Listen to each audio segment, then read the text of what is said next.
What up, everybody? Welcome back to another episode of the Nerd Gen Report. I'm your host, Pablo, and joining me as always is Mr. Brian Schultz. Brian, a lot of news this week, a lot to decipher, to dissect, to think about. Warner Brothers, a lot of updates there. Zaslav making moves. I didn't get a chance to read that Bloomberg article, perhaps because I don't have access to Bloomberg, but you read the article. Yeah. So I was looking at certain things to point towards what you were referring to, but I'm interested in hearing a little bit further details. We got an update or leaked photo of, or not a leaked photo, it was put out, a photo of the lanterns of what, the first look, right? And our first reactions to it. James Gunn announces sort of his DC slate and Peter Safran on how they want to do things going forward year to year in terms of how many movies, TV shows, animation stuff they want to put out. And in an occasion where it is not good to react quite so quickly to the news and it's better to wait. The things that happened where it reminded me of Jim Lampley when George Foreman beat Michael Moore for the heavyweight championship. He was like, it happened. It happened. That's one of the great calls of all time. Yeah. And then they're like, wait. This just in.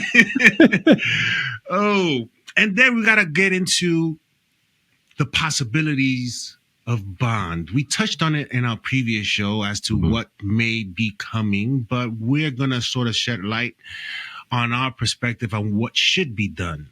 I have my one idea for that franchise. And then we're going to get into some tidbits here and there, things that happened over the past week, some announcements that also occurred with The Punisher, which is interesting to me. Yeah. And then the Havoc trailer I saw it today and I was like, wow, this looks pretty interesting. Tom Hardy is always good, man. So, and that trailer looks to be very interesting in terms of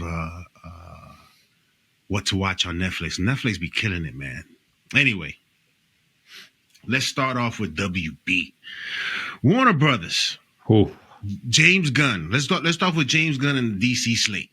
Yeah. So their plan is to release a certain amount of movies, certain amount of animated movies as well, and TV shows per year. What's the latest on that? Yeah. So after a number of weeks where we kind of had smaller news, we got big news this week. There's a lot of layers to the DC announcements in that they delivered it at the start of the week, and Warner Brothers, the parent company, reported earnings at the end of the week. And I think by the end of the week, you got to kind of put the puzzle pieces together to try to read between the lines. And that's what we're going to try to do, right? I've seen a lot of people reporting on what James Gunn said. I think we're going to try to put this together because, Pablo, there's problems. That's what I'm going to say. I see problems here. Not end of the world yet problems, but problems. Okay. So this is an odd update in the sense of a lot of the full update of this DC Chapter 1 Gods and Monsters was actually talking about changes and delays to what they originally planned. I was very surprised. I mean, if you think back to all the Marvel, when Kevin gets up on stage, yeah, you get every once in a while a name change to a movie, or you get a timeline adjustment to a movie, as we've seen. But you don't often get a frank discussion of like, this is not working, so we're changing it in the public eye. And that occurred actually during this presentation, if anyone kind of followed along. So let's take it from the top. The biggest update was to The Authority. So The Authority was originally announced as a movie, a live-action movie. And it seemed very James Gunnish, right? Like kind of roguish anti-heroes, teaming up. They would introduce them like the Engineer and Superman, some of them, and then they'd often be offered. This felt very much in his wheelhouse. Yeah. But come to find out, this project is struggling mightily, and they admitted it. It's Peter Safran's quote. It's a very, very big movie if you're going to do The Authority properly. Some of the story elements, perhaps, that are in Superman, some of the other films that we fast-tracked, step a little bit on The Authority. Gunn then said the script has had a harder time coming along and the film hasn't been as much of a priority because it's been subsumed by everything else. There was then an additional report suggesting that this entire project might be converted to animated or streaming only. Okay. So that's a big tentpole that's now completely in flux, and they're actually publicly admitting that's in flux. That is highly unusual for something of this magnitude. Yes. Very transparent of them. So I give them that credit, but it makes me a little bit worried. And when we get to the end of this, I think you'll see why. When that report came about animated and streaming, I immediately, my radar was up for money problem. And I think that's where we're headed with some of this stuff. Second thing, which I thought was odd, there was a Batman Part 2 update. Script is still not done. They just said what we've read so far is incredibly encouraging, but Matt has still yet to turn in his full script. Okay. We gotta talk about that because something is going on here. I no longer believe this is purely Matt Reeves has writer's block. There's something else going on here. Okay, what do you think is going on? Well, come back to it. Okay. Batman Brave and the Bold. See, we get an update on both of these. This is what makes it conspicuous to me. Peter Safran. The story is coming together nicely. James Gunn, very unlikely Robert Pattinson would reprise the role. And then said, would not preclude the possibility that the new Batman would show up somewhere else, saying, I wouldn't rule anything out, but the actor doesn't exist yet. End quote. Teen Titans was asked about. That's being written by Anna Nogueira, the same person writing Supergirl, Woman of Tomorrow.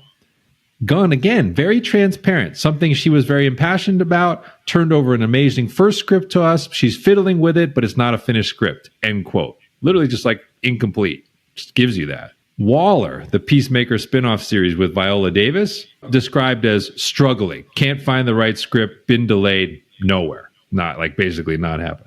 Clayface, as we know, that one has a lot of momentum. James Watkins officially confirmed and signed. And here's the key.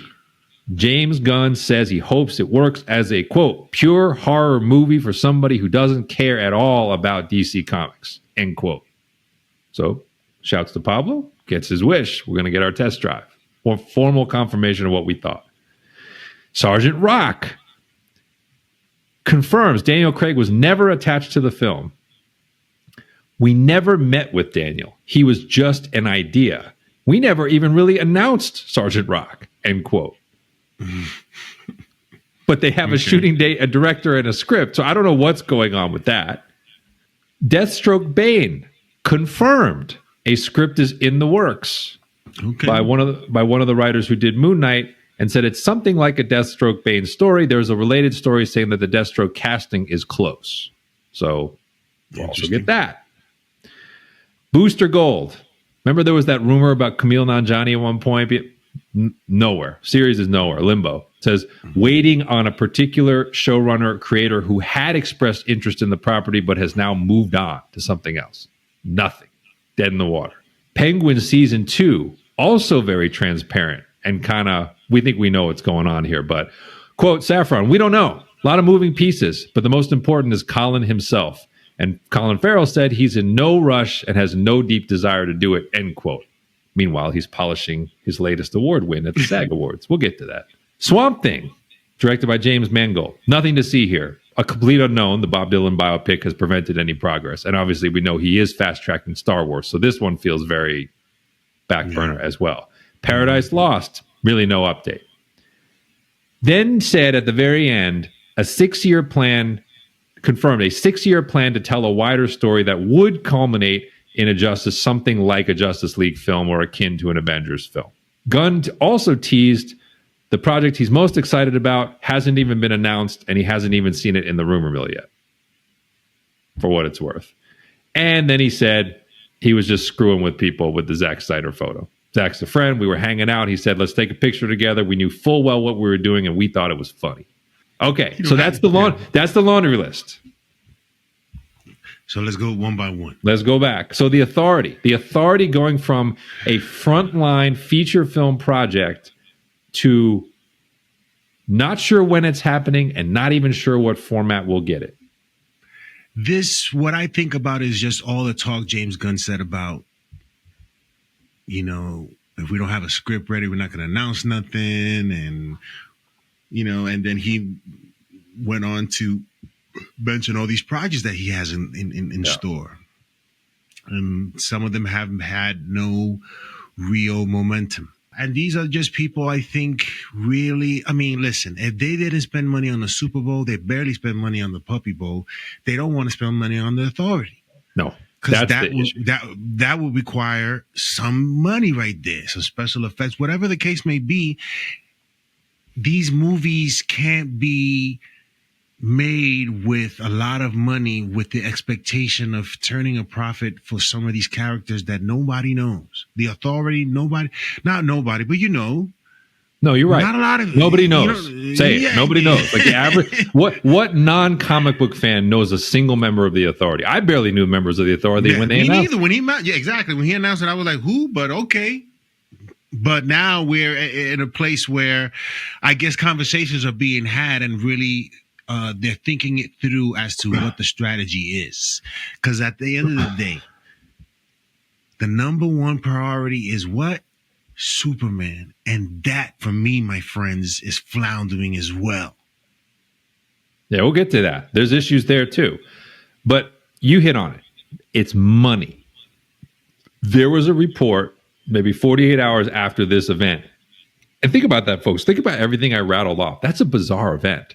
That's a lot of unconfirms, not happenings, we don't knows, not a lot there, right? So anytime you hear that in a public forum, you immediately have to get suspicious as to be like, wait a minute, how can you be less certain today than you were 2 years ago when you announced this? And the obvious elephant in the room is what's going on at the parent. There's got to be something else. And sure enough, there came a rumor 48 hours later, Warner Brothers has cold feet about allocating the budget necessary to make the Authority an event-type picture. Bingo. That's it. And this is where the David Zaslav of it all comes in. So let me give you this story, and now I think you'll start to see what's going on. All right. So on Bloomberg. When did this Bloomberg article come out? Came out Thursday. They reported earnings Thursday morning. This article was out the same day. Okay. So lest you think these things happen in a vacuum, report on the feature was that David Zaslav did not take the Joker 2 failure very well. Okay. He summoned Michael DeLuca and Pamela Abdy, Mike and Pam. They're the co-heads of Warner Brother Pictures now. And he basically tore them a new one, according to this article, about the failure of this movie. By the numbers, all you need to know if you didn't follow this story, Joker 2 cost 4 times what Joker 1 did and made 1/5 the money. You talk about a loss. Like, that is a loss on a sequel. As we said, that should have been a guaranteed moneymaker. Yes. Yes. Now, and this is what I mean by this doesn't happen in a vacuum. They took a loss on Black Adam. They took a loss on Flash. They maybe scratched break even on Aquaman the Lost Kingdom. We don't know, but it was close. But like all the reshoots, we're not really sure where the cost base was, but it'd be tight if they made any money on that. No. And then the thing they thought was a lock, and make no mistake, they thought Joker 2 was a lock from a profit standpoint, winds up losing a boatload last year. Yeah. Now, in the feature in Bloomberg, Zaslav railed against the performance of the film, Bloomberg's words, and decried the mounting costs of the studio's upcoming releases. So here we go. So we know that he's under pressure, stock's been under pressure, all that sort of stuff. And then this article talked about some of the other stuff in the pipeline that we don't talk about. And I was just like, holy Now, Mike and Pam have the reputation of, in Hollywood, they like to get the big names in the door and count on the big names to sell. So this, if you've seen a trailer for this Mickey 17 with Robert Pattinson that's coming out, Bong Joon-ho, right? So that's big, like big name off his. That movie cost more than $100 million to budget. Like for a director who's basically an art house director, like he may make films that win awards, but they don't make money. Yeah, yeah. Projected opening weekend is less than $20 million. So they're going to take a loss on that. Paul Thomas Anderson, who's an amazing director, he has never had a movie make more than $76 million in his career, despite almost every movie being nominated for an Oscar. You know how much money they gave him for the movie he's got coming out this year? His budget is $130 million. And this is Mickey 17, correct? No, Mickey 17 is over 100. Okay. And it's about to open, and the opening weekend box office is less than 20. So they're screwed. That's not working. Crazy. Okay. I'm saying Paul Thomas Anderson, like I said, he directed what? Like Inherent Vice, There Will Be Blood. He has never had a movie make more than $76 million worldwide, and they gave him a budget of $130 for a movie this year. To make what? Supposedly it's some kind of movie with Leo, but if you never made more than 76 and now you need to make a movie that makes at least 300 to 350 to break even, what kind of leadership, what kind of management is that? On top of that, this Ryan Coogler's vampire movie, Sinners, the budget's not terrible.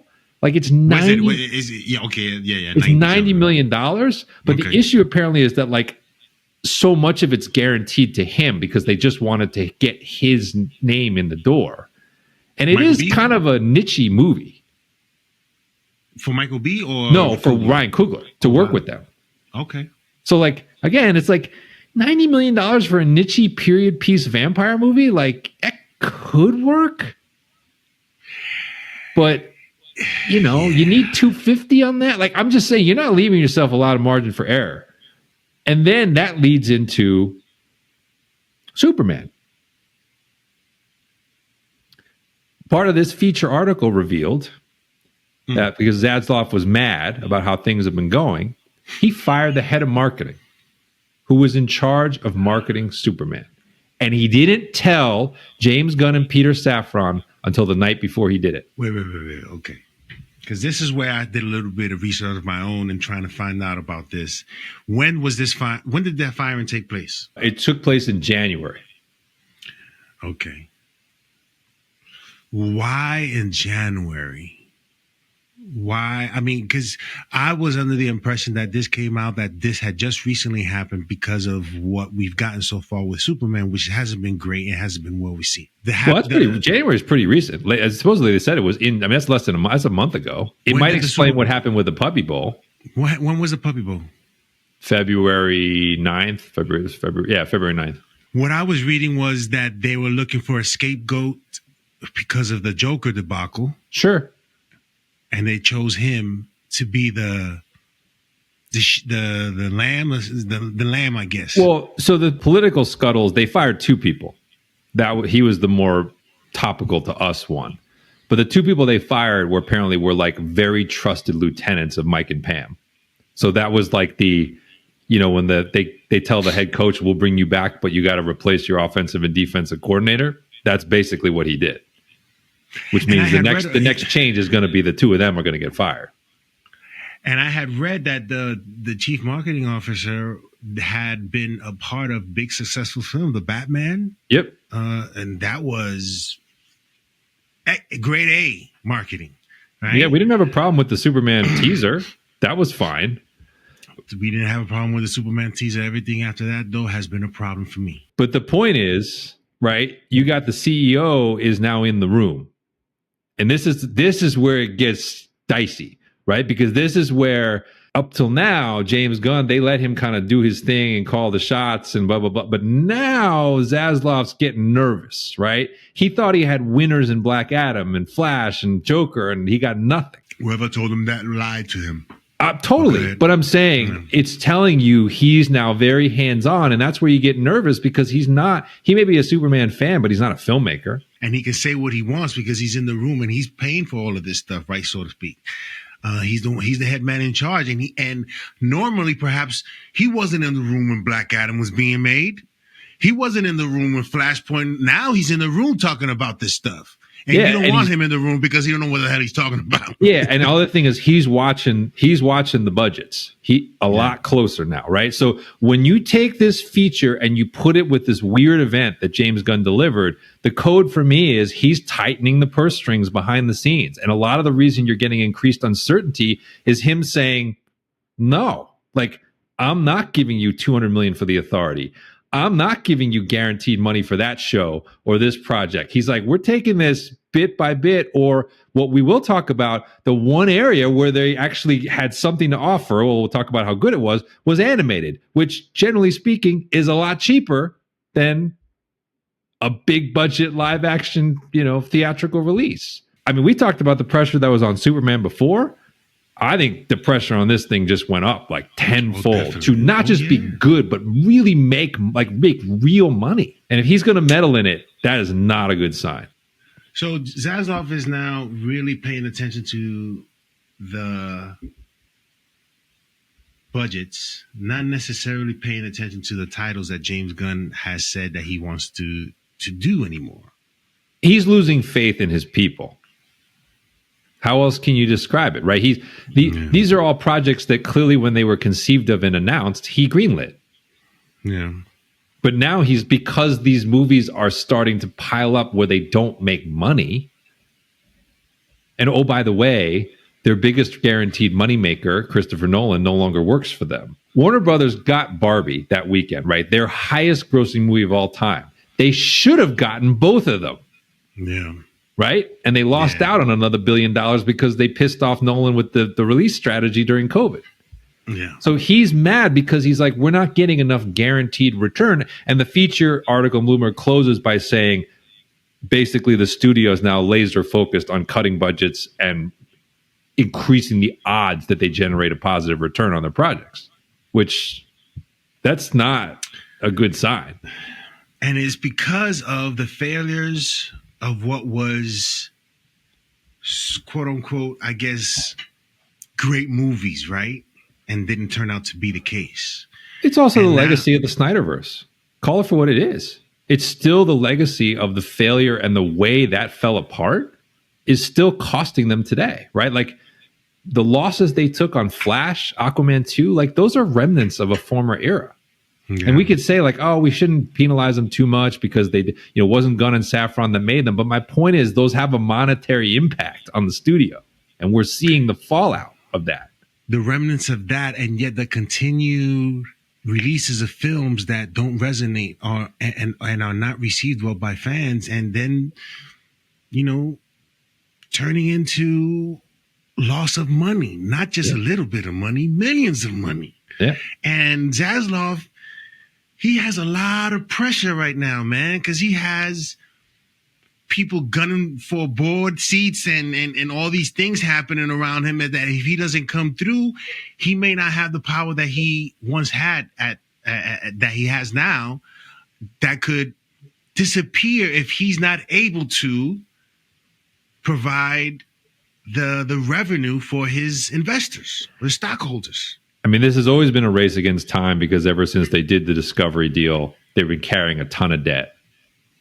So that's where you're like, hey, every time you lose $100, $200, $300 million on a project, like that doesn't just go into space. Like that is cash that you don't have that goes to pay down into your the debt. red. Yeah. And like the other thing we didn't talk about, because it's not really our purview, is Warner Brother Video Games has been a graveyard. I don't know. People should just Google Suicide Squad game. It is one of the most disastrous, money-losing video game releases of all time. They lost more money on that than they'll ever lose on a bad DC Studios movie. It got so they had that game that lost them a ton of money. They canceled a Wonder Woman game they had planned, and then you know what they did? They announced recently they shut down the whole gaming studio because it's losing too much money. So if you don't think things are desperate, like it's on the movie business. That's it. They have no amusement park. I mean, this is it. To your point, Zaslav can fire Mike and Pam. He could even fire Gunn and Safran. But the real thing is the clock is on him. The clock is on him, and the clock is on the company. And if this thing doesn't, if Superman doesn't work, I think they've got Minecraft. That's a big one that doesn't work. They're not the creators of F1, but they are the studio distributor for it. That's a $300 million movie. I'm not sure how the economics work if you didn't make the movie, but these are movies that if they don't work, this time next year, we're probably talking about the whole IP sale and company sale and breakup. That's the only thing I'm thinking about right now. I'm honestly just thinking about the ramifications of the Superman not working out, and then all this stuff that James Gunn said he wanted to do, and that is, some of them are happening. Supergirl is happening, Green Lanterns is happening. But if Superman doesn't hit, here's a scenario. Superman doesn't do quite well, which would be unfortunate. Then you got Supergirl coming in, where we have this cloud over these type of films led by certain, people that don't often do well. Look at Furiosa. Yeah. And then you got Green Lantern, that what we hope is a fantastic possibility of what superhero TV and that whole, I guess, intergalactic sort of genre type of situation happening on TV, how good that can be. The possibilities are people are watching that. How many chances can Zaslav afford to take if Superman doesn't work?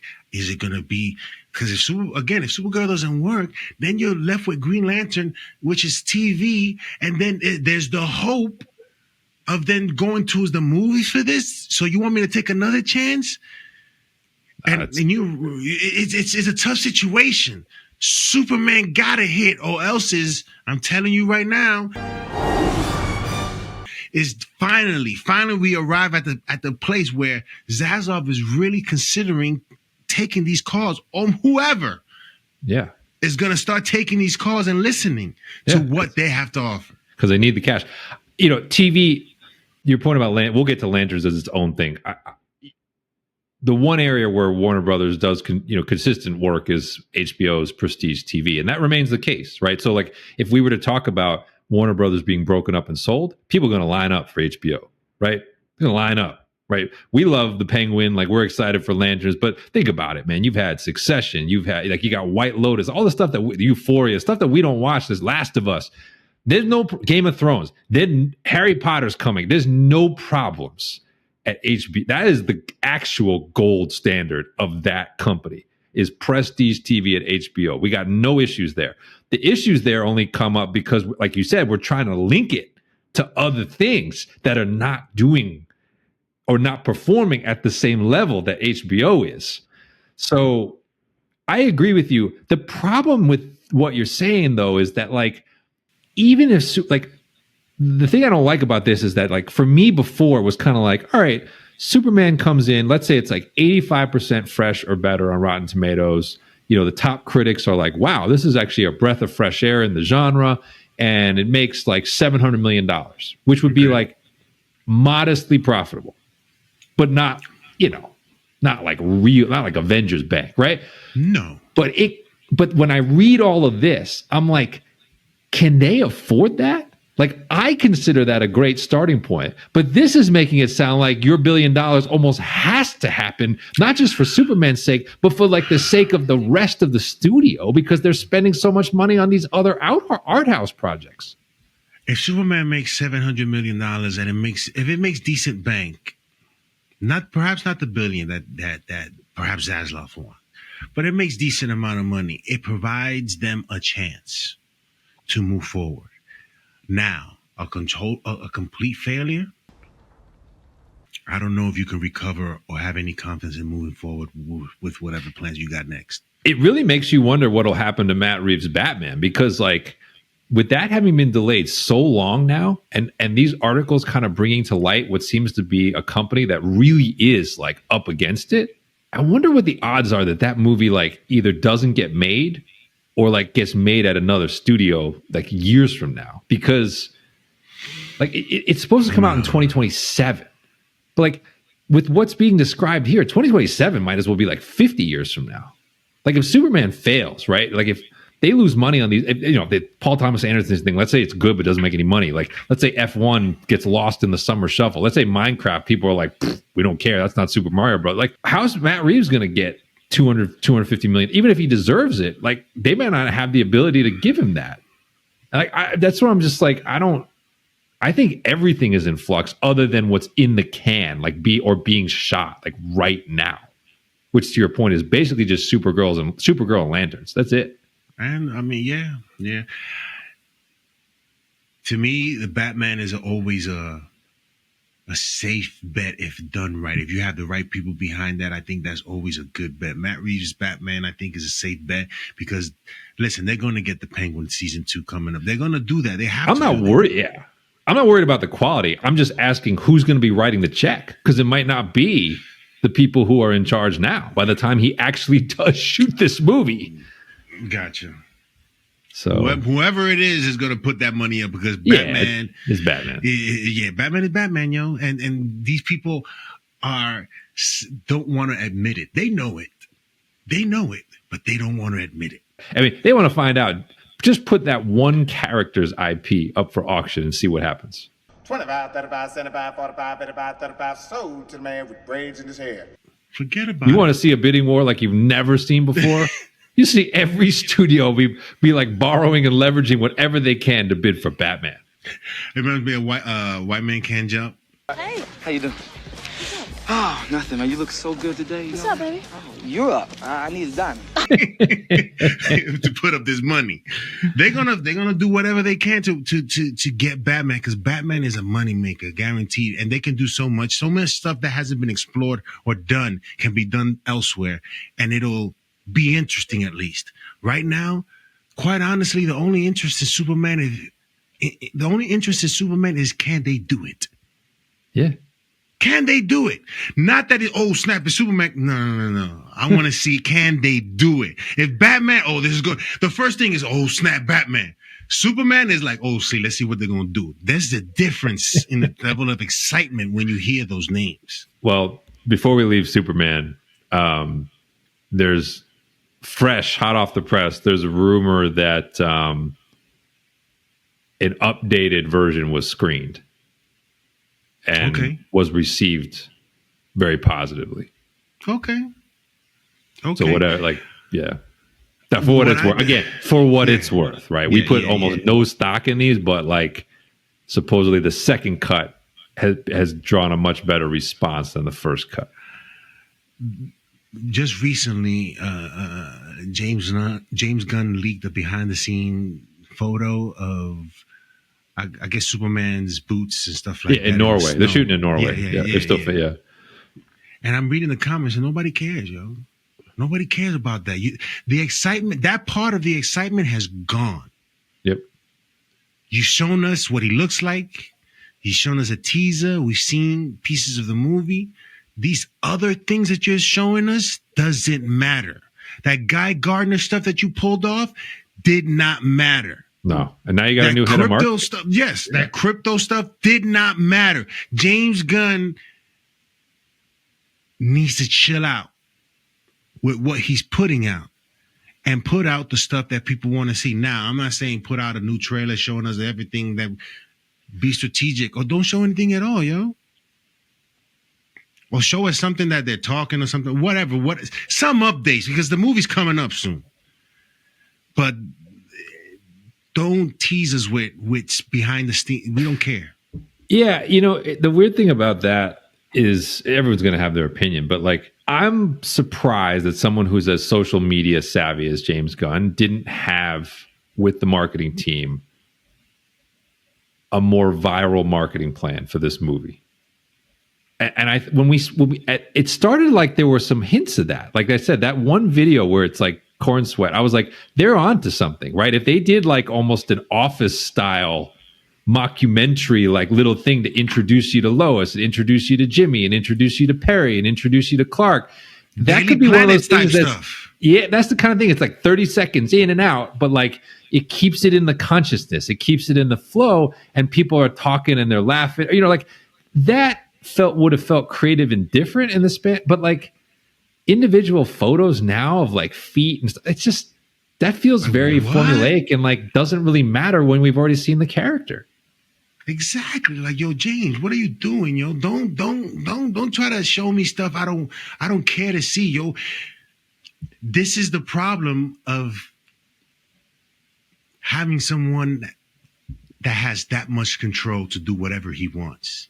But I'm like, how could they? I mean, I still remember the whole Dark Knight and Dark Knight Rises. Remember that stuff where like there were these like these mystery websites you would follow to eventually unlock like a clue or a trailer or an image like of the Joker, and like, how was it they were able to do that like 15 years ago, and we can't do better than that today? For now it's behind the scenes shots. Yeah. So anyway, I'm with you. Now, the other area of this presentation where there was more actual development, I actually have complaints, which was the animated side. So they confirmed Dynamic Duo, which you'd heard about. That was Dick Grayson and Jason Todd, described as the perfect on-ramp for family audiences into the world of Gotham, end quote. They confirmed active development on converting Blue Beetle to animated. See, remember that for the Authority, right? Blue Beetle was a movie, and now they're bringing the cast back, but only their voices, and they're making it a cartoon. They then offered 3 animated series aimed at young audiences. 1, My Adventures with Green Lantern, this time using a female Green Lantern.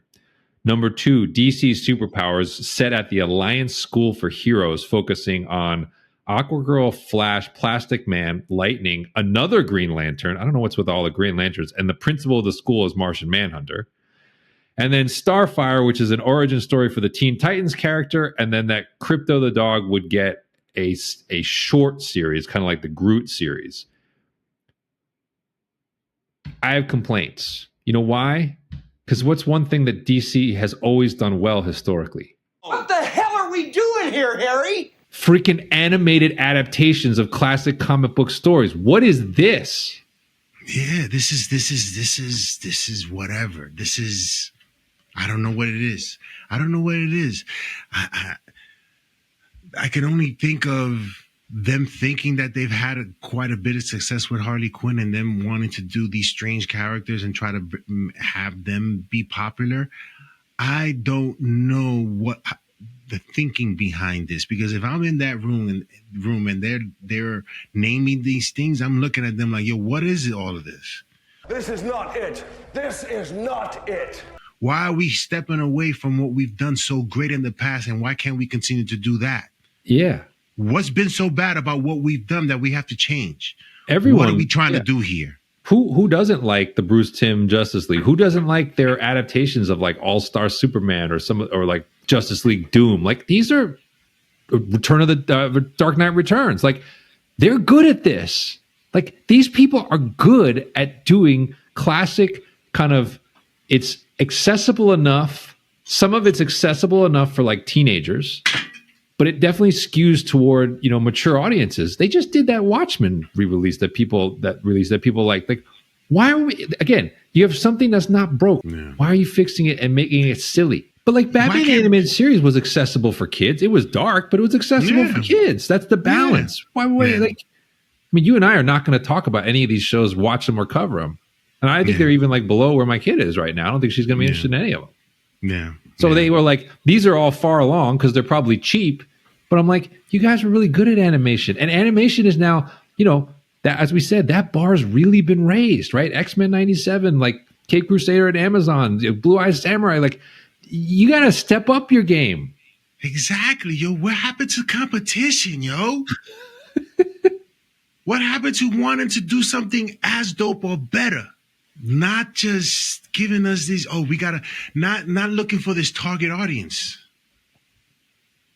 The target audience is the people who got money and want to spend money on stuff that they like and what we've been willing to pay for in the past. But why are you giving me this new stuff that I don't necessarily care about? Martian Manhunter as a principal? What?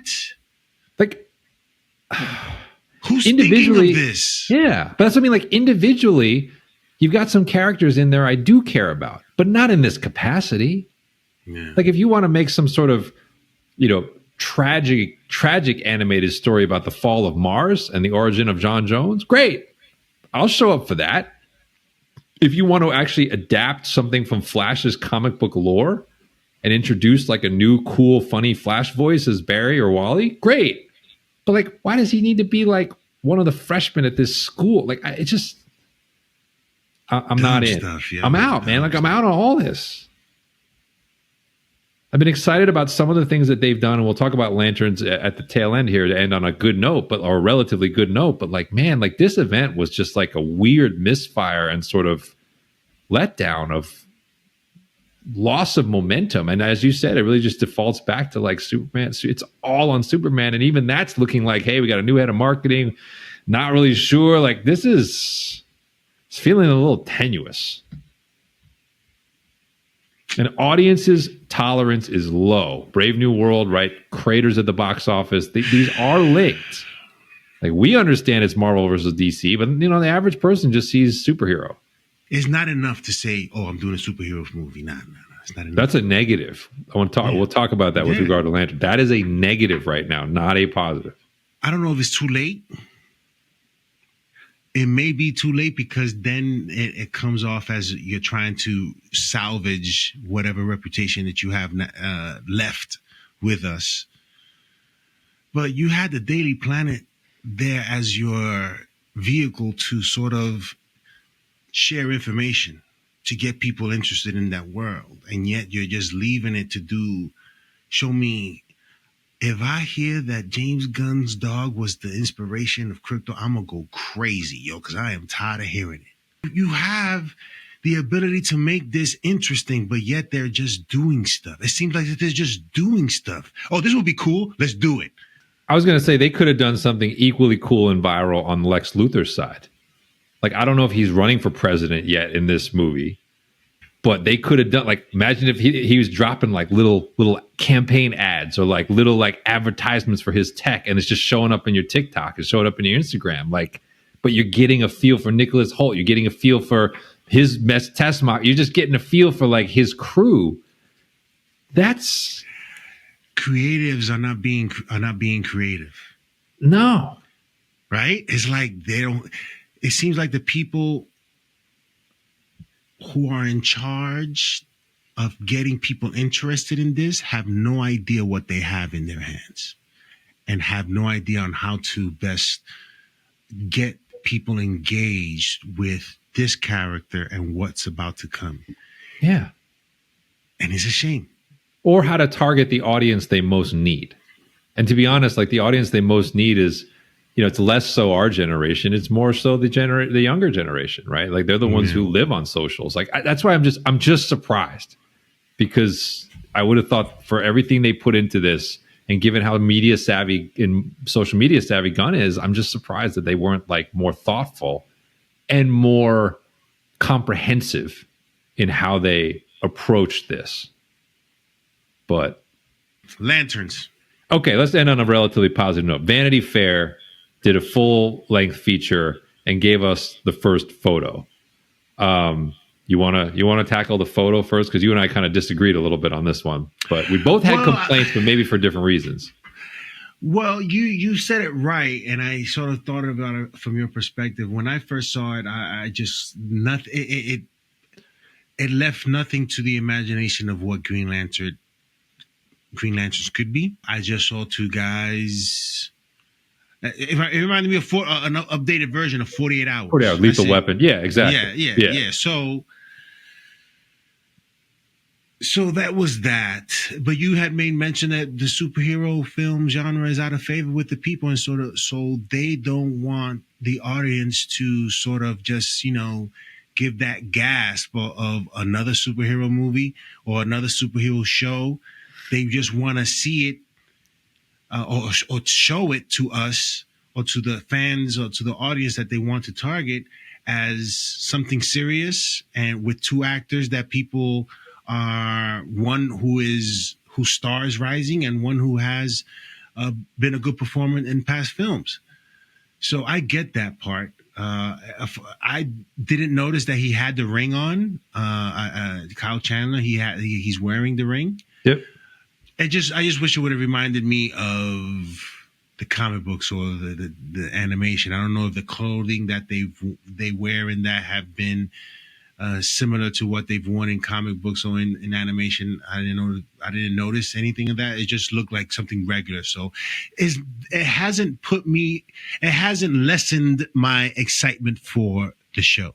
No, yeah, our complaints are not so much about that. They're more about, as I said, the quote Reacher, details matter, right? I mean, I think my reaction to it was that my first read was just exactly what I told you, which was like, I really think they're trying to make it seem not like a superhero show. They want the non-comic book audience to discover that when they watch it. They don't want them to necessarily know that going in. Yeah. We, of course, do know it. My complaints were, I thought they could have been a little more attentive to some comics accurate details about the two characters. Like, for example, Kyle Chandler's hair looks a little odd relative. Like, Hal's typically blonde, right? So it's like, you can dye Kyle Chandler. You can have Kyle Chandler be graying, but he should be graying from a blonde base, not a dark hair base. His hair is kind of like brownish. Hal Jordan? I feel like he's drawn with like lighter colored hair. Nah, he's usually like dark brown. I would say like brown. Is a very brown color. You think it's totally brown? See, I look at it as like he looks like dirty blonde to auburn when I see it. Possibly. They did get the like. It's not usually coiffed. Like his hair is usually a little bit crazy. Yeah. So they're trying to do that, but I don't know. There was something about the way Chandler looked to me that I was like, I think they could have made him look a little more like comics Hal than they did. And I kind of felt the same way about Aaron Pierre. Who kind of was just like. They didn't, I don't know. I expected them to like, I don't know, was like, well, John has sometimes had facial hair. Sometimes he doesn't. Like, it depends, like which iteration. I thought for this one, they were going to go with facial hair just because Aaron Pierre is a little, but I guess they want him to look super young. But anyway, I just was like, there was some little stuff there facially that I felt like they could have tweaked to make them echo a little bit more what was on the page. But I think to your point, they're really trying to ride this on the backs of the actors. I think the image very clearly wants you to know, like, we got Aaron Pierre and Kyle Chandler in a TV show. Like, that's what the image really says. And when you listen to in the article or you read kind of what's being said, I think the quote that really matters is Chris Mundy talking about how to adapt this on HBO. And he says, our lanterns have the rings and all the powers they bring, and other characters and aspects of the lore are going to show up or be name-checked. But it's a series that explores who these guys are when they're on the job and when they're out of uniform. And it's designed to be accessible for people who don't know the mythology and hopefully satisfying for people that know it forwards and backwards, end quote. So that's what I mean. It's a mainstream entry point that they're hoping to do enough to make people like us happy. And they're hoping to get people excited enough to see what's next. To that point, though, Mundy said something else. I actually like this, but I think it might disappoint you. Quote, We're not part of a larger storytelling plan right now. Season 1 is designed to be its own complete season of television that hopefully then can become many seasons of television. So he's claiming it's closer to Elseworlds to start and not hinting necessarily at where it's going to go yet. Yeah. I doubt, he may not know what it's about, but I'm certain that there is possibly a connection to whatever future DCU James Gunn has in store, if that even comes to fruition. Who knows? Right now, all of that stuff is in limbo. I feel like, remember Sting when he was everybody didn't know if he was going to be NWO or not NWO, and he came. But the only thing that's for sure about Sting is nothing's for sure. The thing I liked about his quote, though, was I liked the fact that they're basically treating it like we might only get one shot at this. I think shows always benefit when you're focused on the here and now and making something good. And if you earn it, then you get the chance to go for some. I have no doubt there will be Easter eggs, right? We know Sinestro's in this. Like there will be stuff that like could point you toward other things. But I like the fact that their assumption and their focus is we're treating it like a limited series. And if we get beyond that, awesome. So I am still fired up for it. But, and like I said, the HBO house is doing just fine. So the stewardship has been nothing short of great on that side. So I don't see any reason to be worried just yet. But that was the one positive. Can we end on the Batman? Sure. What do you think is really good? So my theory is Matt Reeves wants to include something in the Batman Part 2 that James Gunn also wants to include in Brave and the Bold, and they're having a thing about it. And What do you that's think why the that script is? can't get done. What do you think that is? No idea. But I would guess it's a villain.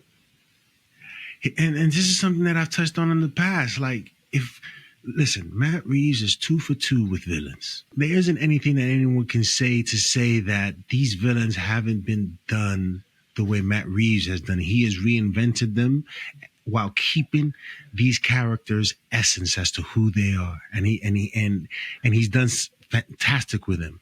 Now, if Matt Reeves decides to do a villain that James Gunn has been wanting to do, that's something that James Gunn now has to compete with. He can't do pull my finger, none of that with these characters, because Matt Reeves did this with these characters and everybody's feeling these characters. Now you can't turn them over and completely change them so you can do whatever you want with them and make them goofy with dumbass lines. I'm tired of it. I'm tired of people thinking, listen, I'm not a funny guy, but I'm, you know what I'm saying? I know what's funny, yo. James Gunn is not funny. There's the problem with having two guys doing two different things. James Gunn probably has thrown his hands up and said, like, you know what? I'm going to do my own Batman because I can't wait for this guy. It's interesting, though, because I don't think the dispute is about Batman himself. I really don't. I think it's probably not even the centerpiece of Matt Reeves' script, because they keep saying it's close to done, it's close to...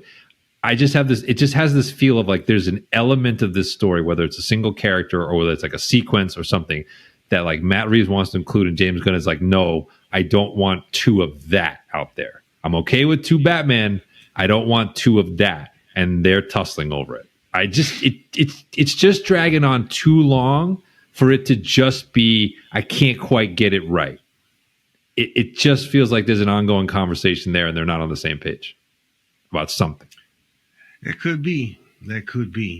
But we're getting closer and closer to my possibility of two Batmans being out there. Yeah, no, I think that's Gunn's preference. That's clearly Gunn's preference, right? Which is why he says it at every turn. Okay. Yeah. But I'm going to leave you. The CEO's in the room. If we get to that point, I'm just telling you, if Batman 2 makes a ton of money, I don't want to see it. I'm with you. I would rather see something totally distinct.